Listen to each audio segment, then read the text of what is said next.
You know, it has been a hot minute since I have done a pickups video here on the channel. Now, I've done stuff where I'm showing off the things I pick up at a convention or something like that, but not really the same thing. This is more the hunts I've had in the wild or picked stuff up at local stores, things like that.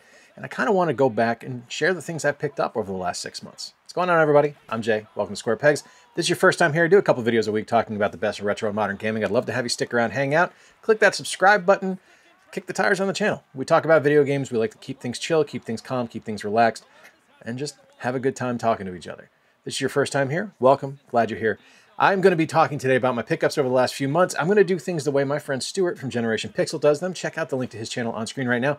He runs things down from most recent to oldest, and I kind of stall out this pickups video at the 16-bit generation. A lot of modern stuff, not so much the old stuff this video, but I think there's some pretty cool stuff on here. And I got a few consoles I picked up as well. We're going to show those off, but I'm going to kick things off with the Xbox Series X, one of my personal favorite consoles. It's the one I actually play the most of between the PS5 and the Xbox Series.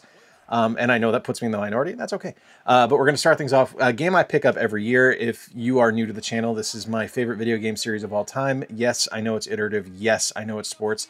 Yes, I know it's not for everybody, but it is for me. I have every single version of this game released since its inception in 1992, and that is NHL. This is NHL 25.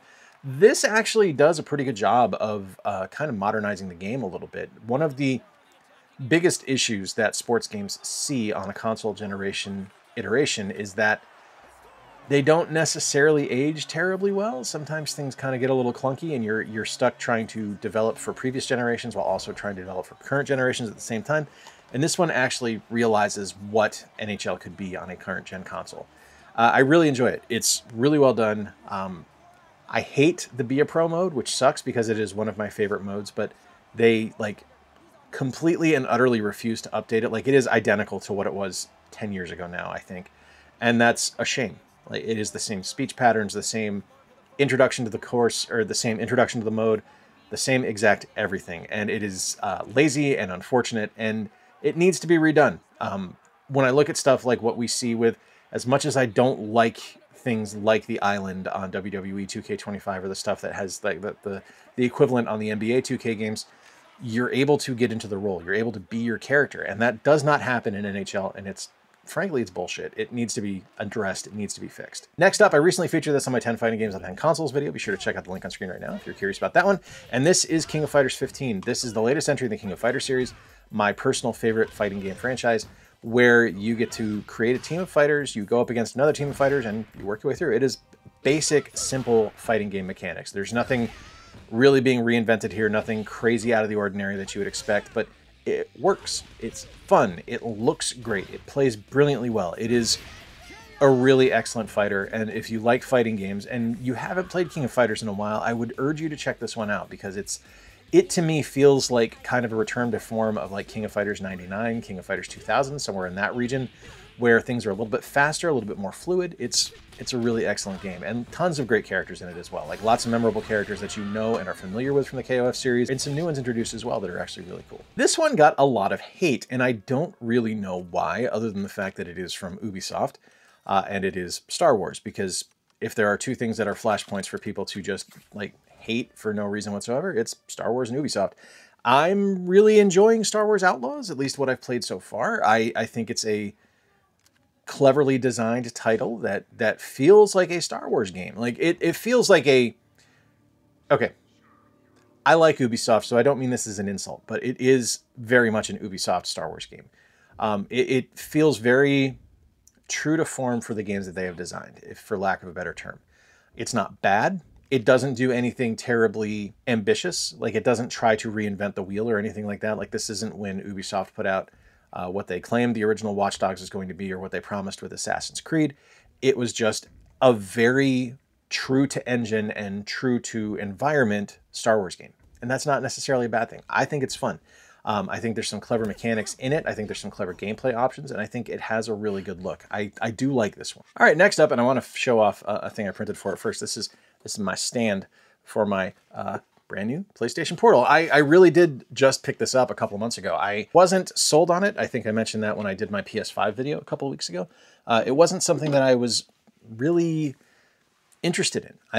I saw the performance at Game Dad's house. I saw the stuff that Gary from Rock Solid was dealing with the console, and it wasn't something that I really felt a need to own until I saw it on a sale. And I did see it on sale, and I was able to pick it up for a pretty good price.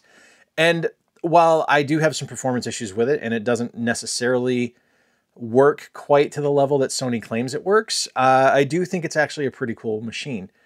And I think once my internet is upgraded and I actually have the fiber optics installed and able to run into the home that are promised for my area, it'll work that much better. Because right now, just on my standard high-speed internet through Spectrum, not great. But it'll be better. I have no doubt of that. But as far as the games go, I did show this one off in my PS5 video. This is Dragon Age: The Veilguard. I really enjoy this one. I know that there's some people who don't care for the story, don't care for the characters, don't care for a lot of stuff, and that's fine. You don't have to. You guys probably like Call of Duty, and I don't like that. That's okay. It's not every game is for every person, I guess that's the best way to put it. But this one is for me. I do enjoy it. I think it's a good addition to the Dragon Age series. I think it's a good continuation of the storylines there. But I also enjoyed Inquisition, and I also enjoyed Dragon Age 2, less than the first one. But I've enjoyed every entry in that series so far. So maybe I'm just the target audience. Who knows? Another one I picked up recently on the PS5. This is one I'm very much enjoying, and I'm really impressed with. Despite the fact that the island is a stupid mode, is WWE 2K25. This is the best version of WWE that Visual Concepts has made, that 2K has put out. I honestly believe that. It feels like a classic wrestling game. The controls are solid. The gameplay is fun. It all makes sense. This feels like the best blend of SmackDown Here Comes the Pain and No Mercy that I've seen. It's not quite those games. It's definitely its own thing, but it feels the closest to those games as kind of a mix of the two of them. And that's the best praise I can give it, because those are two of the best games ever if you're a wrestling fan. And I think that one's really good. Another one I also showed off recently, and one that I own 2 copies of now, both on the PS5 and on the Nintendo Switch, is the Suikoden 1 and 2. Gate Rune and Dune and Unification War HD remaster games. This is Suikoden 1 and 2, my 2 favorite RPGs of all time, my favorite video game series of all time. There was no way in hell I wasn't going to own this, and I will own every version of it that comes out, because I just love these games so much. And if me buying this game multiple times on different consoles convinces Konami to give me a new Suikoden game that isn't Starleap, even though I'll play that too, even if it is mobile, then I'm doing my part. And here's one you're going to be seeing some trailer footage here, because I haven't had a chance to play this yet. I just got this in the mail yesterday. And this was another kind of like Dragon Age, kind of got crapped on by a lot of people. And I don't know. I thought it looked really pretty. I thought the concept was kind of neat, and I'm willing to give Square Enix a try. This is Forspoken. I think getting a game with a female lead character is pretty cool.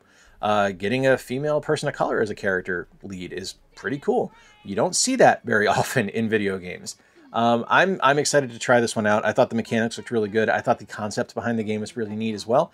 So yeah, excited to get into Forspoken, and we'll see how that plays pretty soon. By far, my biggest pickups pretty much always are going to be the Nintendo Switch. It is the console I collect the most for, something that I truly love collecting for, because I think when you're able to find a physical, especially of kind of like a niche indie title, it's a good feeling to be able to support a game like that. And starting off with one of my personal favorite platformers of the last decade, and one that I think is just a perfect blend of modern gaming with 8-bit and 16-bit sensibilities, is The Messenger. Now, if you haven't played The Messenger, this is related to Sea of Stars, which is the RPG that is in the same universe. It's a marvelous game. If you like Ninja Gaiden, you're going to love this one, because it is very much a love letter to that franchise, but it does its own thing. There's a lot of stuff that, when you look at it just at a purely surface level, you will say, "Oh, that's Ninja Gaiden, big deal." I don't know how to pronounce that game, by the way. That's why there's 2 pronunciations in this video. Whoever knows how to pronounce it, let me know in the comments down below. This is a wonderful title, though. It's a really fun game. It's a really well-designed game, and it's something where I love that Devolver brought us a physical of this. It's just kind of picture perfect. I really do enjoy it. Next up, one of my favorite 3D platformers released on the Nintendo Switch, and something that I strongly suggest for people to play. This is one of my, I think, top 20 games last year. One of my favorite kind of throwback titles, a love letter to classic 3D platformers from the PS1 and the N64, just with a beautiful coat of paint. Like, this feels like it could have happily existed on the PlayStation 2 or the GameCube, and we got a remaster here on the Switch and on modern consoles. But no, this is just a brand new game from Spike Chunsoft, and it is Bakaru. I am a huge fan of this title. The gameplay is wonderful. The combat's fun. I love the different collectibles you're able to find. I love going around and learning the facts about Japan from the talking turd. It's a silly game. It's a silly ass title. There's transformations. You play as a tanuki. You play as a tanuki, get transformed into different forms. And it's just a really well-designed and fun game to play. And that's really all I can ask for. I love it. I think it's a marvelous game. I really do. And if you haven't played it, you really need to, because it's just one of those really special games, man. Like it's one of those games that I'm going to look back on in 10 years and be like, yeah, that was a really great game, and it's still fun today. Next up, one that I have avoided picking up for a long time, and not because I wasn't interested in it, just because I kept forgetting it existed. And it was recently at, gosh, I want to say, I don't think I picked this up. Oh, I'm just for the record, I don't think I said this at the start, and if I did, I'll cut this part out. I'm not going to be covering anything I picked up at conventions in this video, because I've already kind of shown those off in other videos. If you're interested in those, there will be some links down below in the description where you can click on my convention coverage so you can see the stuff I picked up there. Should only be MGC at this point from the last 6 months that had stuff, maybe Torg as well. But that's, yeah, that's it. I don't remember if I got this one, though, in particular at a convention. It feels familiar around convention time, around MGC, but I think I picked it up at GameStop. I might be wrong, but it is Disney Illusion Island. I love the Illusion games from Disney. Castle of Illusion, World of Illusion, the whole nine. I think they're fantastic. I also particularly enjoy the new Mickey animation style. I love the character design. I love kind of just the beautiful world that they've created. And I really wanted to try this game out, but I kept forgetting it existed. And I have to thank Game Dad for commenting on it. I think we saw it at MGC and I picked it up afterwards. I think that's the way it worked. He saw it at a booth and he's like, oh, this game's great. Have you picked this up yet? And I hadn't. And I think I picked it up when I got home. And I'm just so impressed with the world that they've created with this. It's a huge Metroidvania, which you wouldn't expect from a Disney game, but it's really fun. The power-ups are awesome. The characterization is great. Like, Donald in particular is perfection. That's who I mainly play as. I am really enjoying this one. I think it's a really fun title. Next up, I've already talked about this on the PS5, so I won't spend a ton of time on it on the Switch, but this is the Suikoden 1 and 2 HD remasters. My preferred way to play it. I like having them handheld, like being able to take them with me. The PS5 is great because it has trophies, of course, but this is nice just to have in my pocket, and I can take it with me wherever I go. Another one I haven't really had a chance to play yet, because it just came in the mail yesterday with Forspoken, is Arsène Lupin, Once a Thief. I am very interested in this. So one of my favorite anime characters is Lupin III. He is based on Arsène Lupin, who is a French thief, based in literature, stuff like that. And this is kind of the story of Arsène Lupin, and you get to play as him.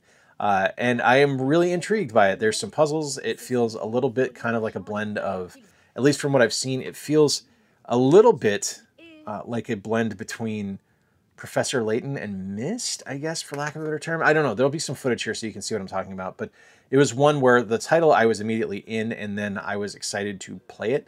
And now I have it, so I can. Brilliant remaster on the Switch now. One that I was very excited to have, because I think having this entire core franchise on one console is a beautiful thing, and we haven't had that until now. And this is the remaster of Xbox, not Xbox, and this is the remaster of Xenoblade Chronicles X. I love it. It was my favorite Wii U game. It was one that I have waited and waited and waited to get on the Switch. It came out last month. Immediately picked it up. I'm just ecstatic to have it. I think it's wonderful, and I need to pause because I'm getting a lot of texts. I'm back. Nothing of importance. Next up is an RPG from South Park Studios and THQ Nordic, and I've said it before, I'm not a huge South Park fan, but I do love the RPGs. I think they're really fun. This is South Park Snow Day. So this continues the story of Stick of Truth and Frash But Whole, and this is Snow Day. It's a continuation of that. I haven't actually played it yet. I got this a couple of months ago, and I'm still working my way through the other two, so I haven't gotten to this one yet, but some trailer footage here for you to take a look at. It's irreverent, it's disgusting, it's gross, it's South Park. Like, what do you expect? But very, very excited to have it, very happy to have it physically, and looking forward to being able to play it down the road. Next up, one that I picked up physically because this is one that Meredith really enjoyed.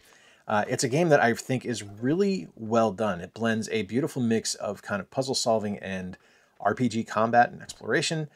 The design is really gorgeous, and there's a little bit of Stardew involved here too.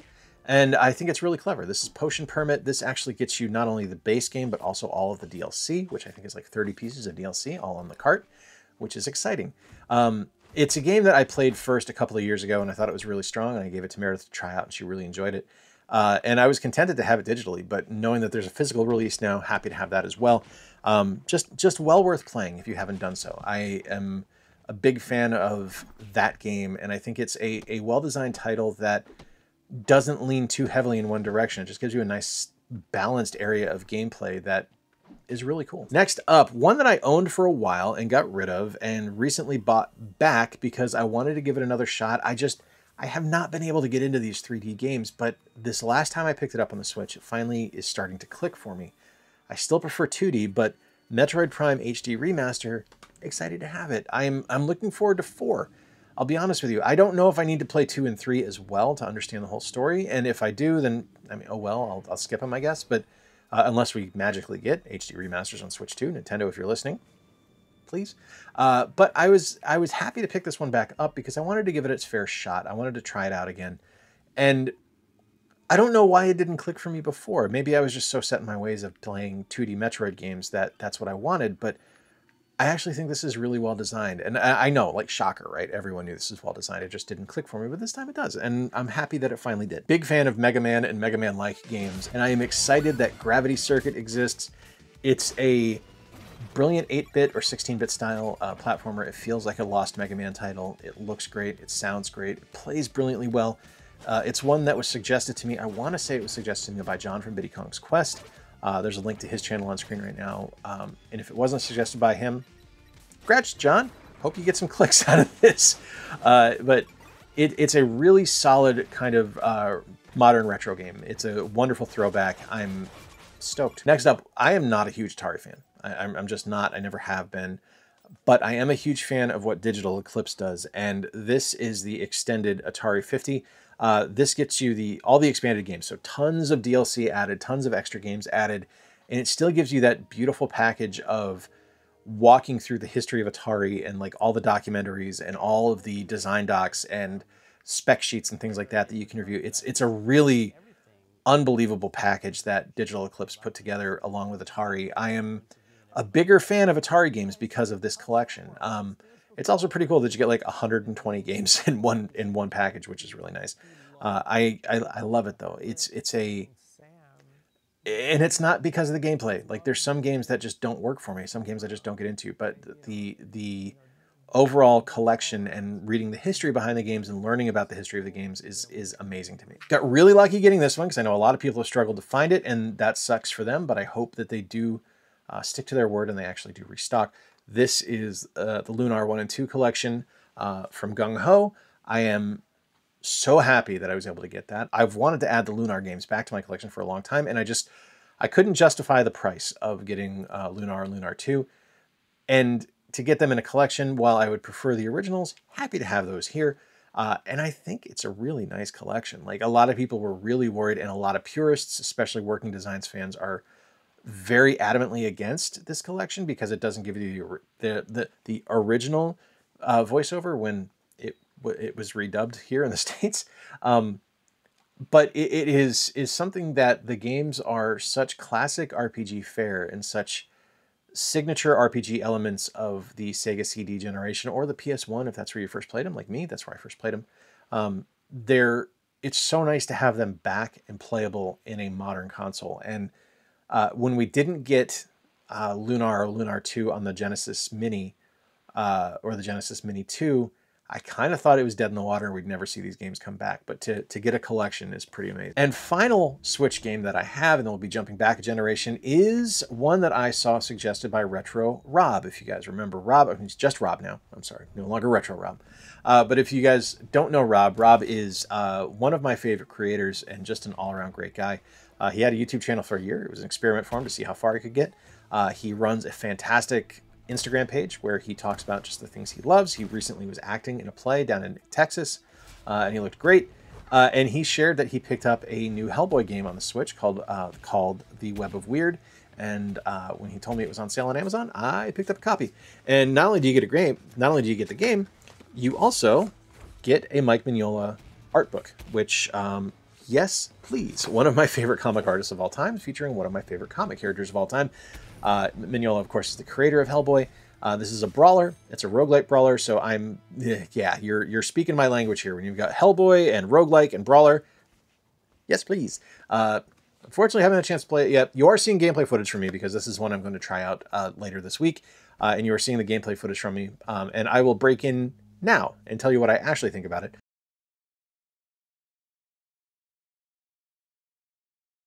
But in the meantime, excited to have this in a beautiful collector's edition. Hopping back a single generation now, and we're just going to the Wii U because I only picked up one thing there, and it is, in addition to my Sonic the Hedgehog collection, I'm trying to get every Sonic game.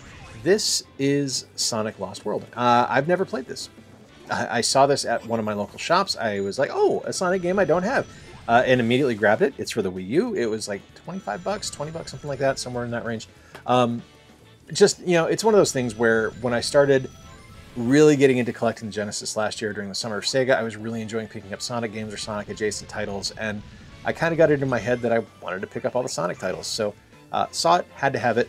Don't know a thing about it, don't know if I like it. Showing trailer footage now, I haven't played it yet, but still happy to have it. Jumping back another generation to the Xbox 360, I picked up a couple Xbox 360 games. First up, a fantastic brawler, beat 'em up from Platinum. And this is one that I didn't see coming. Not one that, when it initially released, that I expected to ever come out, because this wasn't a property that people were clamoring for, especially this version of the property. I wasn't expecting an amazing game from Platinum to make this. I really expected this to be like a game mill, kind of just like churn it out and get it out game. And instead, what we got was the brilliant Transformers Devastation, one of the best brawler combat games I have ever played. If you have not played it, oh my God, please do, because first off, it is stunning. It is all cel shaded. It looks incredible. The gameplay is wonderful. You are able to both fight in robot mode and transform into Kara mode and kind of work your way through a level that way and use vehicular combat. There's a lot of exploration involved. It is just a brilliant title. I am so excited to have that in my Xbox 360 collection. It's one of those pieces that I was missing and really wanted to add, which is incidentally also the case with Soul Calibur 4. I am a huge Soul Calibur fan. I talked about Soul Calibur 2 in my recent fighting game video, and it is one of those series that just works. The combat is amazing. The designs are great. The games always look just unbelievable, and that is no different with Soul Cal 4. It is wonderful. And the Xbox 360 version lets you fight as Yoda, which is weird, but kind of cool. Like, the guest characters are always something that I'm like, okay, all right, I guess that works. Don't really see how anyone's going to stop a lightsaber in Soul Calibur, but hey, whatever. It's still fun. I'm still happy to have it. Picked up an N64 game now, jumping back a couple of generations here, skipping over the PS2, the Xbox, and the GameCube, jumping back to the PS1, N64, Saturn, Dreamcast-ish generation. And I picked up a signature N64 game that I am not a huge fan of, but as someone who has played it now on the Switch, and as someone who wants to give it its fair shot on original hardware, it only made sense that I picked up Super Mario 64, because is an N64 collection really complete without the game that started it all, without the most typical of N64 games. Now, like I said, not a huge fan of the title from when I've played it, but I've only played it a couple of times on original hardware. I wasn't impressed when I was younger. It didn't really click for me. And I haven't really loved it elsewhere, but I want to give it a shot. And it's a game I want to beat, and it's a game I need to beat. Like, that's the thing. Like, it's one of those games where it's like, even though I'm not a huge fan of it, it's something that I should probably give more time to and play. So I picked it up.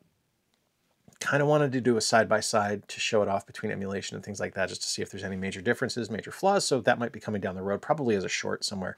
But cautiously happy to have it. Not super duper stoked, but looking forward to playing it a little bit more and giving it its fair shake. Next, a console pickup.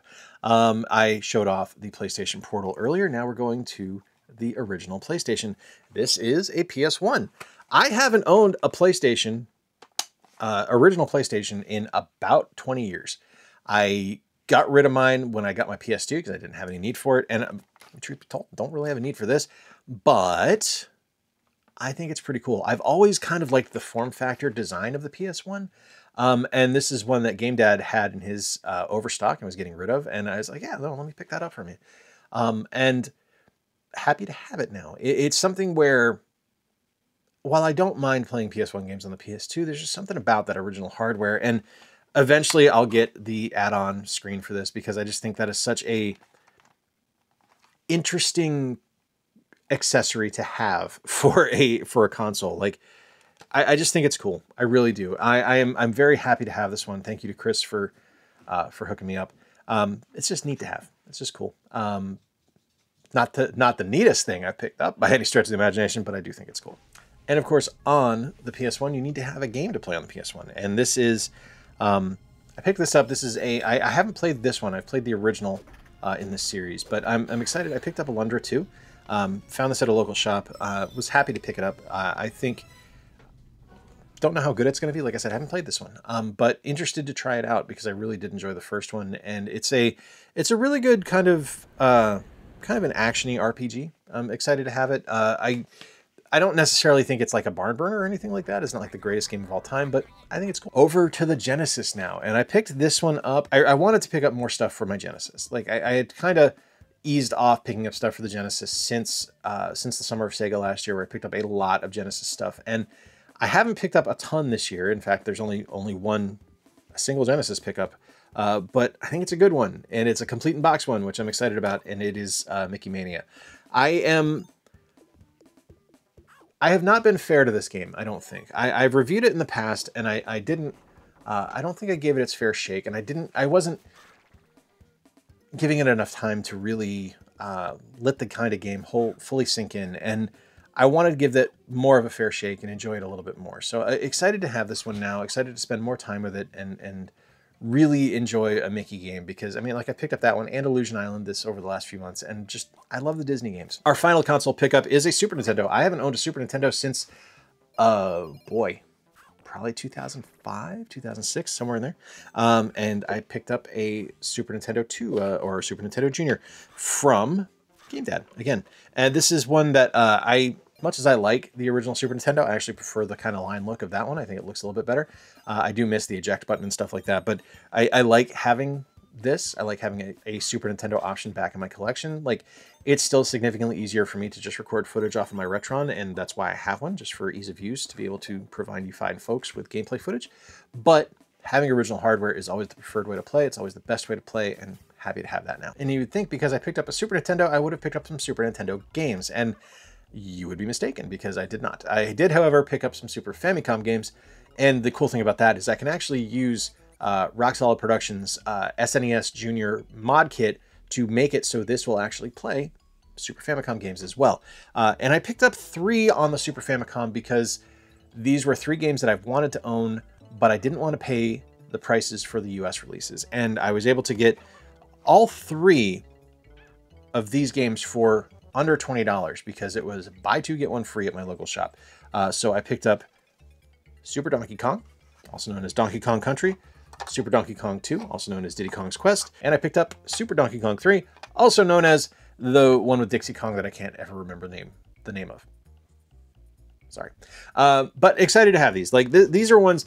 I recently did a no-hit run challenge over on the Waves and Games channel for Peter in the original Donkey Kong Country, and I was terrible at it. And I was like, you know what? I need to get these games and just play these so I can actually get to be somewhat decent at them. I've never beaten the original Donkey Kong Country. I've never beaten the other 2 as well because I kind of stopped playing them after the first one, but it's kind of like Mario 64. I think these are games that every collection needs to have, especially for the Super Nintendo or Super Famicom. So happy to have these now and excited to spend more time with them. There you have it. That is my list of pickups. I may have missed some stuff here. I was looking at my stuff on the NES and the Master System, and I didn't see anything that felt like it was a new pickup, but let me know what you think. Let me know what game that I've picked up recently that you're most interested in. Let me know if there's any you'd like to see a review on or just kind of a feature on, and talk about it in the comments. What is the thing you have picked up recently that you're most excited about? Let me know as well. If you enjoyed this video, please be sure to check out the one on screen right now, where I look at some of my pickups from during the pandemic, where I picked up a lot of stuff. I spent way too much money on video games during the pandemic, but hey, we all have to stay sane, right? Until next time, folks, I've been Jay. I appreciate you spending some time with me today. Remember to play more games, stay square, and take care. Talk to you soon.